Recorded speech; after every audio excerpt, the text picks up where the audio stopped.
Felipe Chaimovich is a professor for the history of art at the Fundação Armando Alvares Penteado, FAAP, in São Paulo.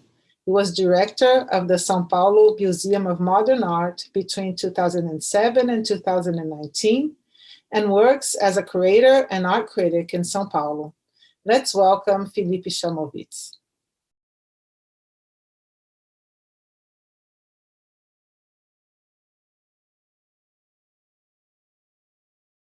Hello, my name is Felipe Chaimovich, and today I'm going to talk with you about art galleries in São Paulo and São Paulo Art Fair. I would like to thank the Clark Art Institute, the board of SIHA, and also my colleagues at the organizing committee for the next São Paulo SIHA Congress, and also my colleague Claudia Valadão for the opportunity to be here today with you. I would like to address the issue of an international art fair, which today sometimes it's a very global event, trying to understand it as a historical document. That is to say, something that can be analyzed as a specific phenomenon of São Paulo. That is to say, although it is an international art fair, the São Paulo Art Fair also keeps different stages of the formation of the local public. That is to say, it is structured, physically structured, as a series of layers of time. So the history of formation of the local public can be understood by the structure, the actual structure of the fair. So I would like to address this very global phenomenon of an art fair, trying to understand the specific context in which it appears, and also how can it be a way to enter history, art history, but also the social history of the formation of the taste of the local class which actually buys art. So I'll start by a recent research about contemporary art markets in Brazil. This is the 2019 result of the sixth sectorial study promoted by Brazilian galleries and the National Agency of Exports. And in 2019, that is to say, when the presential fairs were still possible, they decided to measure the Brazilian art market, the contemporary Brazilian art market, in proportional terms, and they understand that 60% of the local art market in Brazil is located in São Paulo.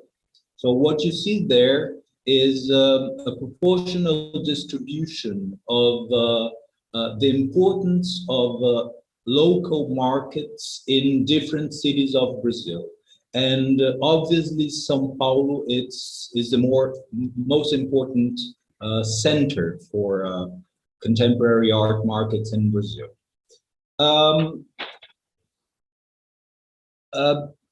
For this research, 49 galleries were selected, and 60% of the market is represented by São Paulo galleries. This is part of a larger picture of the city, because we have in São Paulo 288 galleries of the most different kinds, from contemporary art galleries to antique shops, for example. So within this universe, Sao Paulo dominates 60% of the contemporary art market in Brazil.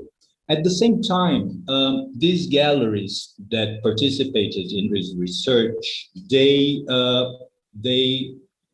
declare that 81% of their sales is for the Brazilian market, including even their participations in international art fairs outside of Brazil. So even there, the Brazilian collectors are the most part of their clients. And within that universe, 50% of the sales are made at the physical galleries. So let's say 45% of their sales can be made in art fairs, but the importance of the local gallery, it's major. 55% is sold at the galleries.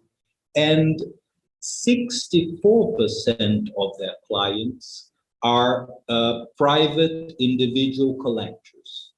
So when we cross all that data, the importance of São Paulo is also measured by the local private individual collectors that represent the major part of the sales. That is to say, the individual collectors of São Paulo are the main force within that market. And so the first thing I would like to propose today is how can we interpret this market, understanding that the formation of the taste of the São Paulo individual collector is a key reference to understand the Brazilian art market. So the private collector of São Paulo is today the main force in the art market. So how can we understand this public? How can we understand this kind of collector? And I would like to interpret the formation of this collector from a rather sociological point of view. That is to say, the formation of taste can be understood by two elements. First of all, formal education, and the second one is familiar heritage. That is to say, the education within the families that will make the person familiar with the vocabulary of dominant styles. These are the two aspects analyzed by Pierre Bourdieu in his research about the distinction of taste. So I would like to address this art market in São Paulo as a consequence of a social and historical process of formation of the local public. So first of all, what is São Paulo? São Paulo is a city that was founded in the 16th century, a few years after the arrival of the Portuguese colonizers. And São Paulo was founded up mountains. And you can see here a map of 1640, a Portuguese map, and I pointed where São Paulo is located. By that time, the capital of the hereditary province was São Vicente, which is that island you can see at the right bottom. That was the capital by that time. And São Paulo was rather isolated because it was established in a former site of societies that lived there when the Portuguese colonizers arrived. And the way to go up hills for the Portuguese colonizers was to follow the pathways of these societies that already lived there. And that's how you could go to São Paulo. So for some centuries, São Paulo was rather isolated from the coast, although it's not far away.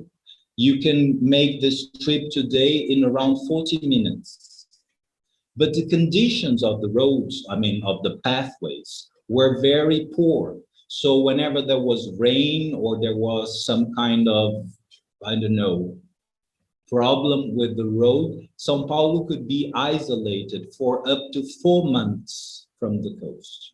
So it develops first as a very isolated society, but at the same time with various mixed marriages between Portuguese colonizers and the daughters of the local chiefs of the societies that were there before the Portuguese arrived. And these marriages, they led to political alliances. So this is the beginning of the city of São Paulo.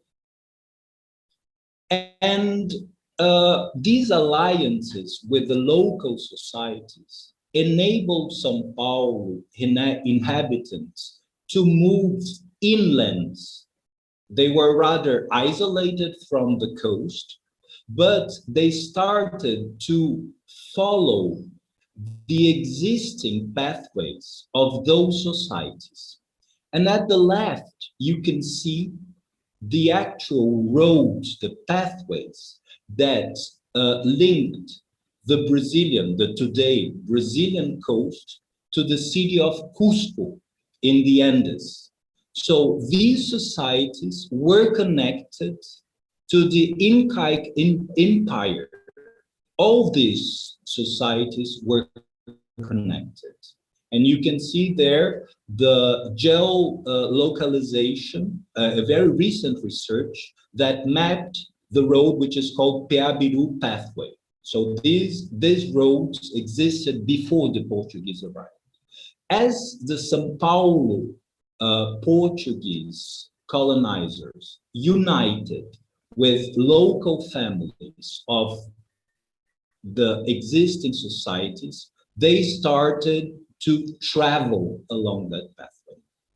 But they started to travel in order to capture slaves from the original societies that lived in the territory, and also in order to look for gold. So on the map at the right, you can see the expansion of the São Paulo first inhabitants towards the middle of the continent. You can see that all those roads that are in red start from the same point, and that point is São Paulo.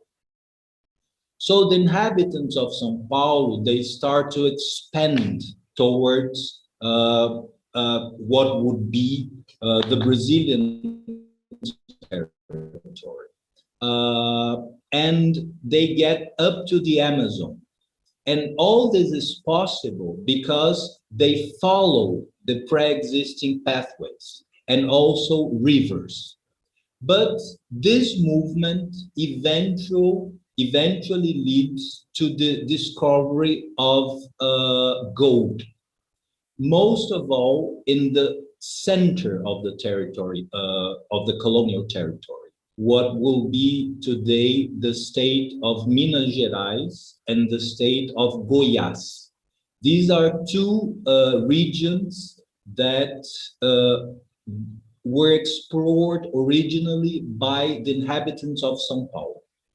So São Paulo basically establishes a new colonial territory because they acquired those territories for the Portuguese crown.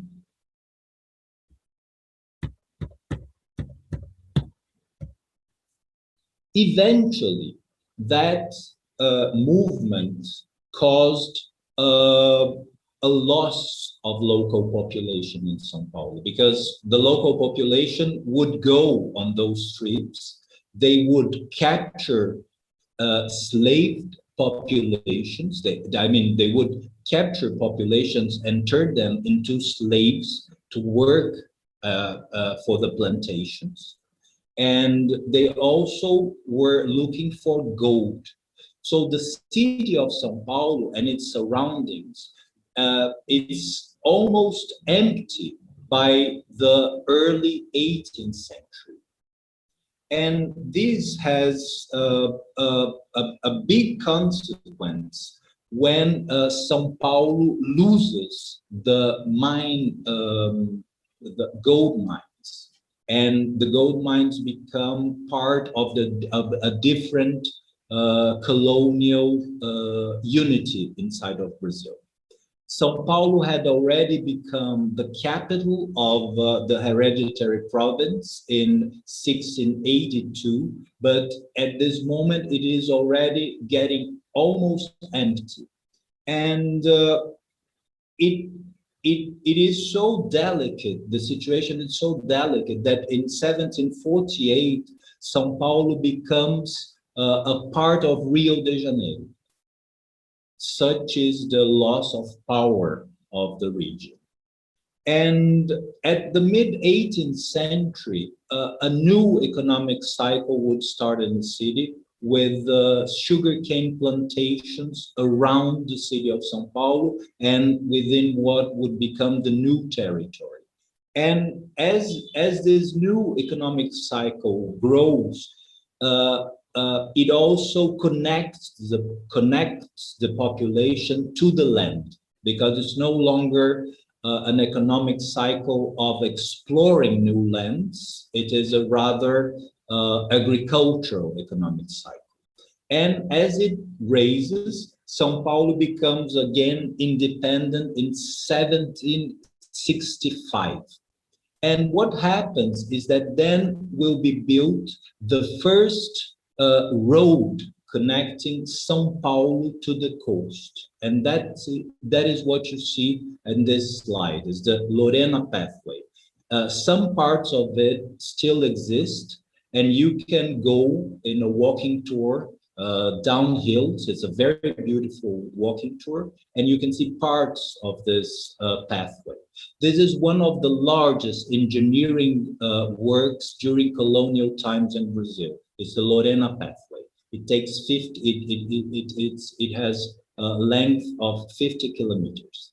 So it's the first time that São Paulo really has a way to go to the coast, and so to expand the economic cycle of sugarcane plantations with the exportation of the product from the ports that are at the coast. So this is a very important moment for this new economic cycle of the city. Right after that, there is a major change in Brazilian history with the arrival of the Portuguese royal family. They escape the invasion of the Napoleonic armies in the Iberian Peninsula. Spain was already taken, and then the Portuguese royal family accepts an alliance with the British crown, and they are taken to Brazil. So the royal family arrives in Rio de Janeiro in 1808, and Brazil becomes part of a reign, United Kingdom of Brazil and Portugal, and São Paulo is a key political help in this process, because São Paulo becomes royalist. So the city, it's becoming part of the new royal policy in the country. And it's also getting richer because of the sugarcane cycle.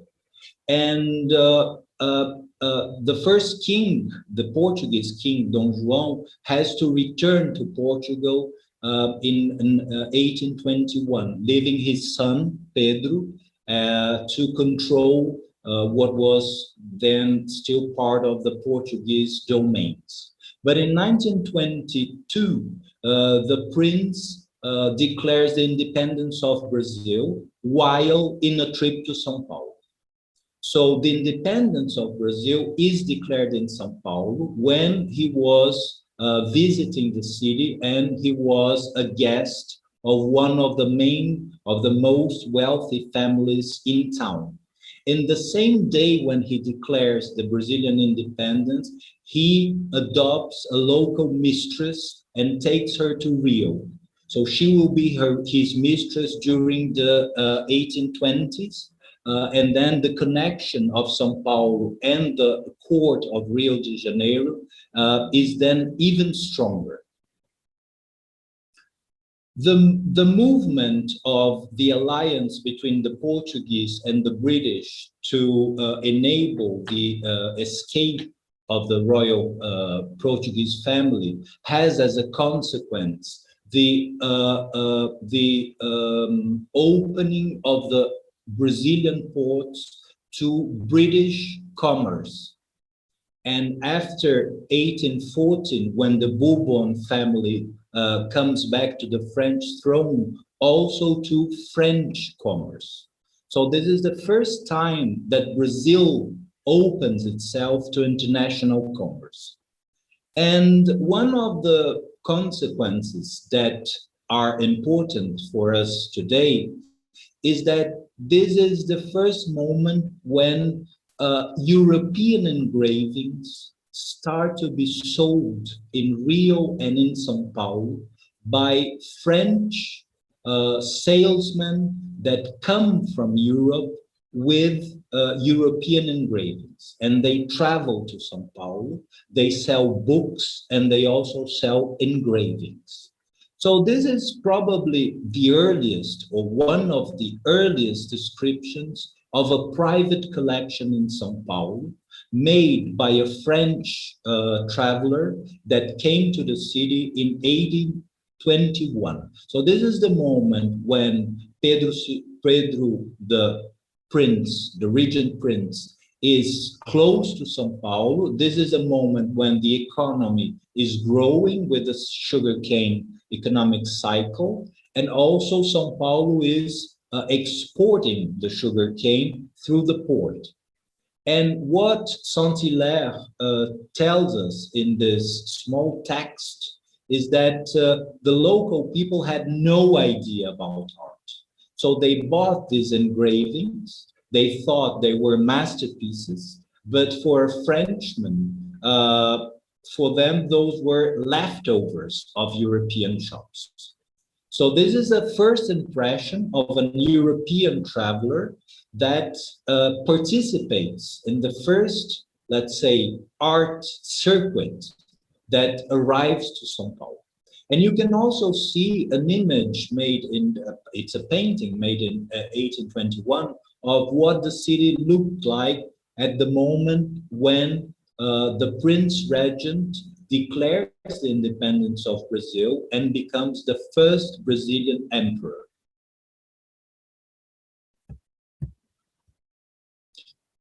By that time, a new economic cycle was beginning in Brazil, which is the coffee cycle that begins in the late 18th century, but it will explode in the first half of the 19th century. It is a kind of plantation that depends on enslaved populations, by that time already mainly brought from Africa, because the local enslaved populations had ceased to be captured because they were extinct. And so this new economic cycle of coffee plantations begins very strongly in the first half of the 19th century. And first it starts around Rio de Janeiro, but around 1840, São Paulo starts to substitute the sugarcane plantations by coffee plantations. And this will make São Paulo the richest part of Brazil, which it is until today. So the wealth of São Paulo begins with the coffee plantation.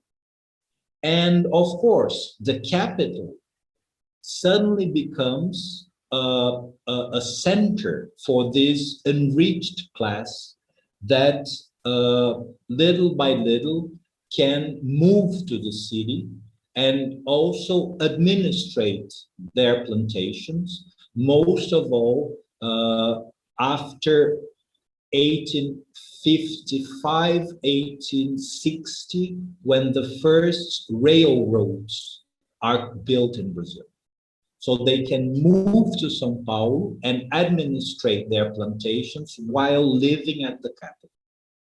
So this concentration of wealth will make possible the first shop to actually sell paintings in São Paulo. And what you see in this image is the original building that is still there. And I give you here a hint of the address. So if you're coming to São Paulo and if you feel like visiting what was the first art gallery of the city, you can even have lunch at this restaurant, which now occupies the ground floor where the things were sold. Actually, this was a mixed shop. It sold books, literary books, mostly for the law students of the city, but it also sold paintings, but then French wines, mirrors, porcelain. So it brings to São Paulo the French lifestyle. So it's Casa Garreau, which is founded in 1859, and it's the first commercial shop to bring to São Paulo what is considered a French standard of taste. And that includes painting. So this is the first shop to actually sell paintings in the city. And of course, you start to create a new market, which is basically understood as a market that imitates French standards. And you start to have families rich enough to send their kids to study in Europe and also to make the grand tours in Europe. But you also have part of the local wealthy class going to Europe for the first time.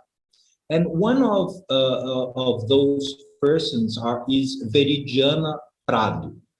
She was separated from her husband in 1877, which was not at all something usual at that time. She was the daughter of a baron who was an ally to the first and the second emperors of Brazil. So she was raised partly in the court of Rio, so she was a courtier. And her family gets rich by first selling animals for transportation. Then they are allies of the royal family, and her father is granted as the director of the Brazilian Bank, the Bank of Brazil in São Paulo. So they enter the financial world as well, and they have African enslaved population in their farm, and they are one of the wealthiest families in São Paulo. After she separated from her house to Paris, where her daughter was living, married to a Brazilian diplomat, and there she has the idea of style villa, which you see at the left and which exists still today. You have there also the address. She has the first salon in São Paulo in the mid-1880s, and she starts to protect artists as part of her cultural power. And one of the things she makes is acquiring that painting you see at the right, which is painted by a painter from Rio, and that depicts her ancient house. It's still belonging to the family by the early 1890s.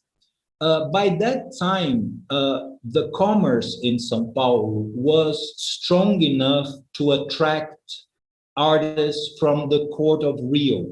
They would come to São Paulo, they would rent shops, and they would make private exhibitions. So this artist, Antônio Parreiras, he starts to sell in São Paulo as an independent artist in 1890, and in 1895 he has sold enough pictures to build himself a house in his hometown in Rio, Niterói, by selling pictures to the São Paulo clientele. So you can see already in the late 19th century an art market growing in São Paulo. By that time, there is a major political change in São Paulo, because in 1889, Brazil becomes a republic. It's the end of the monarchy. So this bond between São Paulo and the royal family disappears. And there's a new political balance among all the states of the federation. So São Paulo is only one of the states within a new political context. And in that moment, São Paulo begins to invent a history about itself. In the mid-1890s, it's founded in São Paulo the Historical and Geographical Institute, which will pursue a value of understanding that the history of Brazil is the history of São Paulo. And they start to interpret all those expansions that São Paulo had made in the 18th century as the real establishment of the limits of Brazil. So the real Brazil would have been conquered by São Paulo. And this is a myth, because this is not real history. I mean, there were many historical processes involving the real delimitation of Brazil, and São Paulo is certainly part of this process. But in that period, São Paulo starts to create a new image about itself, and it is a time when São Paulo is the wealthiest part of Brazil. And here you can see a very peculiar moment of that history, when the wealthiest families in São Paulo performed a play in the city theater in 1919, as if they were those inhabitants of the 18th century that had founded the state of Minas Gerais by discovering gold and diamonds. Therefore, the name of the play, The Diamond Contractor. So these are the real members of the families that are inventing that myth. And you can see them at the left, at the staircase at the stairway of the city theater, and at the right on stage. And what is interesting is that you can see pieces of Giana Prado furniture. She lended jewelry, silver, and furniture for that play. And what you can see in the chest at the left is already a colonial piece of furniture, because these families start to collect colonial furniture as part of the representation of their colonial background of the founders of Brazil. So this is a whole enactment of a myth by the very families that are financing this myth. And at this moment, modern painting starts to arrive in São Paulo. It's the 1910s. So these families will embrace modernism as part of the affirmative action of building the myth of São Paulo as the driving force of Brazil. And this is considered a key exhibition in 1910 and 17 by painter Anita Malfatti. And also you can see the building today.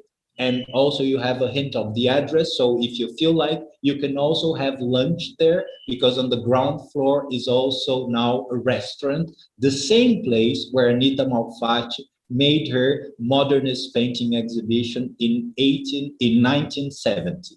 And you can see there the prices of each piece. So this is the catalog of the original exhibition.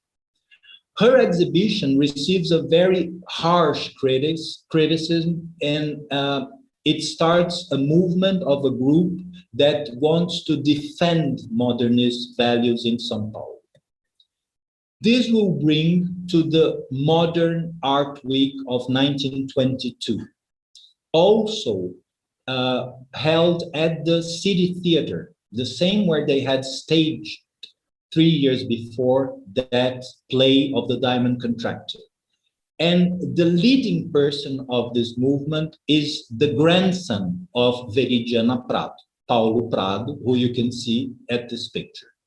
He bought one of the paintings of Anita Malfatti in 1917, which you can see here at the left, wave, and he had it at his house. He displayed it at his house. He's also the first person to bring a Cubist painting to Brazil. He lives half of the year in Paris, where he administrates the exporting company of the family. So he's a capitalist working in Europe. And he lives part of the year in São Paulo. He brought the first Cubist painting to Brazil, a painting by Léger, dedicated to him, by Léger. He also brought the first Cubist sculptures to Brazil. He had the most important French modernist collection in São Paulo in his house. And he starts to be a pattern for acquiring modern art in São Paulo. So whatever he would buy, the circle around him would also buy. So here is when we can start to see the component of the pricing of artworks, which is the honorific component.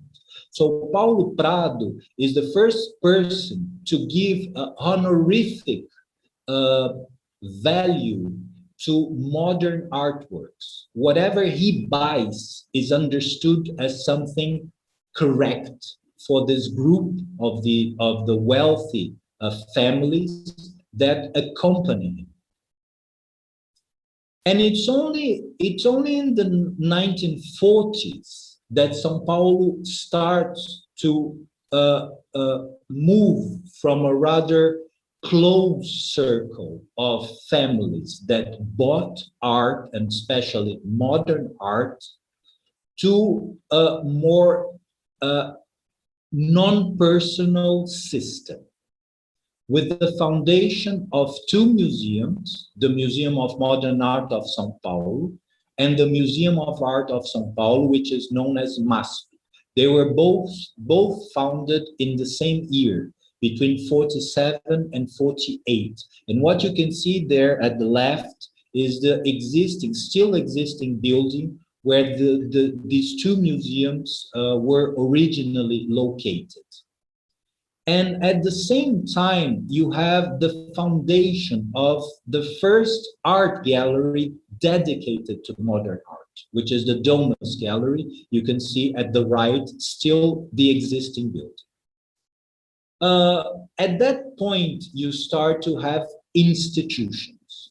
Although Domus is not the first gallery to show modern art, there were already other galleries in town in the 1940s, but it is dedicated especially to modern art. It is founded by two Italian immigrants. And at that point, you start to notice the collaboration between the museum and the gallery in order to guarantee the honorific part of the value of the artwork. That is to say, the value of an artwork still today is calculated by how many times the artist or the piece was exhibited in a non-commercial institution. That is to say, basically in museums. So when you found the first modern art museum in São Paulo, you start to add value to the market. And this is very evident in this case of painter José Antônio da Silva. He is a self-taught artist, which at that time responds to an understanding in modern art theory about brutalism. So he represents, in a way, this self-taught artist that it's an expression of the unconscious in a surrealist key, or it's an expression of a brutal art in another theoretical key. He has a first solo exhibition at the Museum of Modern Art in the same year when he has his first solo exhibition at Domus Gallery. And here you can see one picture belonging to the founder of the Museum of Modern Art, Cicilo Matarazzo, who exhibited his private collection at his museum. So there was no difference between the collection of the museum and his private collection. And what I also wanted to point out for you is that in the picture on the left, which you see inside the Domus Gallery, you can see in the wall at the back also a colonial chest. So the taste for colonial furniture is still part of the taste of this elite that starts to buy more and more modern art as a part of this representation of itself as the driving force of Brazil. So they are pointing at their origins by collecting colonial furniture. They're pointing at the importance of São Paulo by informing Brazil, and they're pointing to the future by buying modern art. This is what will move the founder of the Museum of Modern Art to found the Biennial of São Paulo only 3 years after inaugurating the museum. And you can see here the couple of founders of the Museum of Modern Art, Cicilo Matarazzo, and his wife, Yolanda Penteado, who was one of the players of the diamond contractors you saw at the picture. So it's the same family, or the same families, because they start to marry to Italian immigrants that came to Brazil and start to found industries, such as the Matarazzo family. So those are the persons who start to structure the art, the modern art world in São Paulo. And you can also see their importance in bringing abstraction to Brazil after World War II.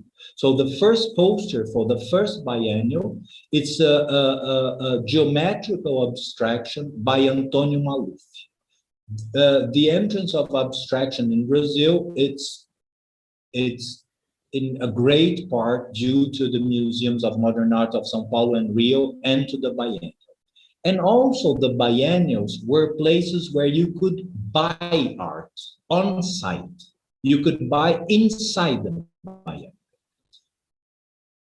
This will start to change in the 1960s because after World War II, the industries of São Paulo explode. That's the time when foreign capital enters in Brazil for industrialization of São Paulo. Cars, trucks, buses, but every kind of industry is in São Paulo. So you have an expansion of the employment of CEOs and of high executives in those new enterprises. And this starts to form a new high middle class in São Paulo in the 50s and in the 60s. And this is the new class that will start to buy works, artworks in the new galleries that started with the biennial during the 1950s. And they start to buy first in galleries, but in the 60s, they start to buy in auctions. And what you can see in this image is the first art auction in 1961 that will transform the market in some, because with auctions, you have a secondary market, which will sustain the prices on the primary market at the galleries. Up until the 60s, you don't have a secondary market in Brazil.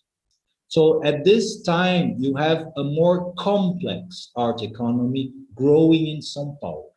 And as it grows, the auctions start to sell the modern art that had been produced during the 1920s in Brazil, that had never been sold. It was still with the same artists. So this is the time when this new middle class will incorporate the aesthetic values of the families of São Paulo that had been supporting modern art since the early 20th century. So you have a transference of cultural values to this new middle class.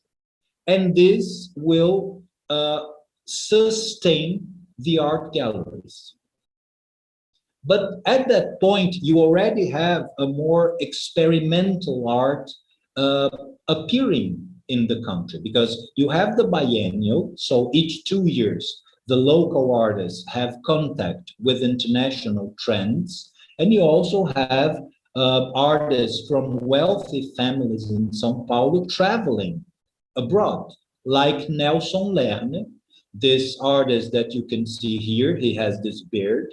He is the son of an industrial of the textile industry in Brazil. So he's wealthy enough to travel to the US in the 50s, supposedly to study engineering, but then he gets in touch, for instance, with the work of Rauschenberg, and he comes back to São Paulo and he wants to make performances, happenings.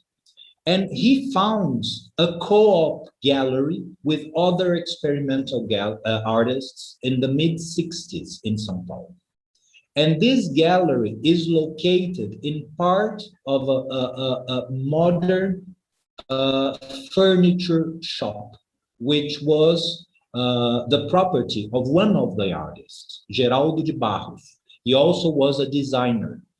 So at this point, you have an alliance of very experimental art and modern design in São Paulo. This is the moment when modern design really appears in town. And what you see here is the closure of the gallery, because of course it didn't work from an economic point of view, but the closing of the gallery was a happening when everybody could take Nelson Lerner's work home, if they could get them out of the walls, because they were all hanged by chains, but the public brought tools and they destroyed the gallery at that night. So this is a closure, literally a closure of the gallery. But at this point, you already have a much more mature system in the city. So you have the primary market of modern art galleries, you have the secondary market of auctions, and you already have the space for experimental galleries. So this is the late 60s, and you have the wealthiest city in the country with a growing middle class that is eager to acquire cultural standards of the ancient families of the city. And then we move to the 70s. So now I'll start to comment about some of the galleries which still exist and take part in the São Paulo Art Fair. The first one is Louisa Strima, founded in 74. Louisa Strima was a former student. She was a painter of an art school founded by those very same artists that had founded the Co-op, the gallery which had closed in 67. They opened a school. She is one of their students. They are very experimental. And in 74, she founded her own gallery to sell the works of those artists that she was friends with. So this is how she starts. And until today, she works with cutting-edge experimental contemporary art. Louisa Strima is still a standard gallery for the Brazilian art world. She is, let's say, among the surviving galleries of the 70s. She is the most important of these first galleries founded when São Paulo had already all that structure. Then you have, in 1980, the foundation of Raquel Arnaud Gallery. As you can see, the importance of women, it's remarkable in the Brazilian art world. And they start to make galleries with their own names. So this also indicates a new standard for the work of a gallerist in São Paulo. During the 60s, there is an expansion of women in the working sectors. Also, there is an expansion of education for higher education. So women benefit very much, wealthy women from those classes already wealthy, and they profit. They benefit from this new position in society. So Louisa Strima and Raquel Arnaud, they give their own names to their galleries. So Raquel Arnaud founded her gallery in 1980, and she has been working with the heritage of geometric abstraction in Brazil towards a much more experimental production, but still with roots in geometrical abstraction. In 1988, you have the foundation of Casa Triângulo. This will show all the new cultural lines that start to appear in the 1980s with more experimental life standards. And this will be very important when the AIDS epidemics explodes in Brazil, and many artists start to reflect upon this tragedy of their own generation. Casa Triângulo will be a very important place for the expression of this generation. And until today, it has many artists that explore self-biography, that explore the body. So all these themes that emerged in the mid-'80s. In 1992, you have the foundation of the former Camargo Vilaça Gallery. This gallery is founded in a moment when globalization is beginning again after the fall of the Berlin Wall. And this gallery begins already globalized. So I would say it's the first gallery that is founded with a vision of the markets of Europe and the United States, basically. So this is the target. He's already an international dealer, Marco Antonio Vilaça, who is the founder. So he goes to all the biennials around the world. He works as an international gallerist. Louisa Strima had already started to go to international fairs abroad in the 80s, but Marco Antonio Vilaça, he founds his gallery with this new perspective. Then in 2002, you have the foundation of Vermelho Gallery, which is, I would say, a hybrid between a gallery and an art school, because it's already part of a globalized world, but a contemporary art in the early 2000s, it's very much a political art. And Vermelho, which means red, is a gallery that understand the team of artists as a political group. And it also starts to promote non-commercial exhibitions, such as a performance festival, which occurs every July. And it's a non-commercial performance festival because the gallery, it's also understood as a cultural center.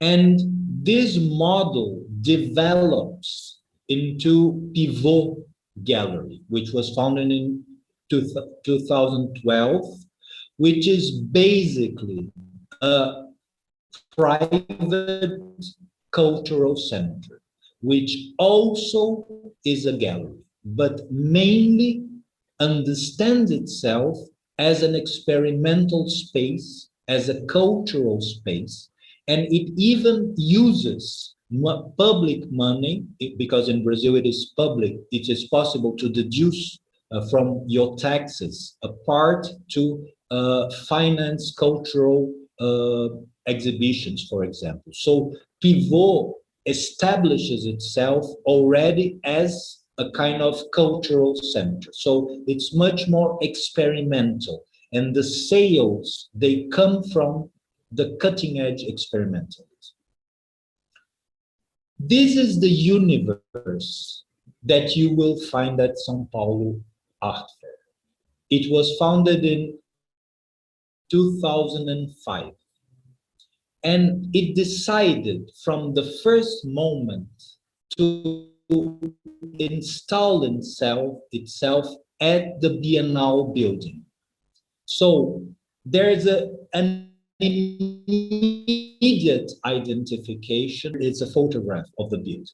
This building was constructed by Titilo Matarazzo in 1954 as part of the celebrations of the 500th anniversary of São Paulo.